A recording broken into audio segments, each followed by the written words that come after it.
Nakataas ang wind signal number 4 sa ilang bahagi ng Cagayan dahil sa bagyong Marce. Kaugnay niya, makausap natin si Rueli Rapsing, pinuno ng Cagayan Provincial Disaster Risk Reduction and Management Office. Magandang umaga po muli. Magandang umaga po sa inyo at sa lahat po ng sumusubaybay ng inyong programa. Mangungumusta lang po kami sa lagay ng panahon ngayon dyan sa Cagayan. Sir, dito sa Cagayan, yung northern portion po natin, mga coastal municipalities natin, under signal number 4 na, at the rest of the province is signal number 3. Dito po tayo ngayon sa Gonzaga at nakakaranas po tayo ng gustiness ng 120 km per hour of wind.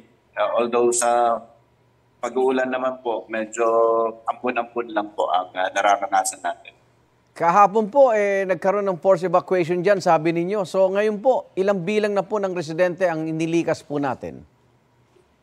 Yes, it's still ongoing, sir. Although nakatanggap na tayo ng initial report from 21 municipalities, umabot na po ng more than 11,000 individuals. Lahat ito yung galing coastal areas ninyo? Yes, sir.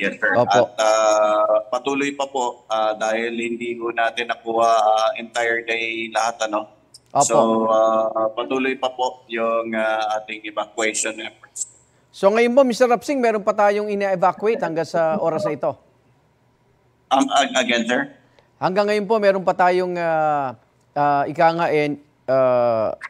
evacuation. Meron pa tayong nililikas sa kababayan natin sa oras na ito? Yes po.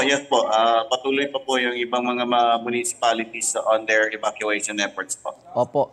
Doon sa evacuation center, sa Patubay, yung pagkain, tubig at pangangailangan po nila, baka ho pwede tayong makatulong pa dyan?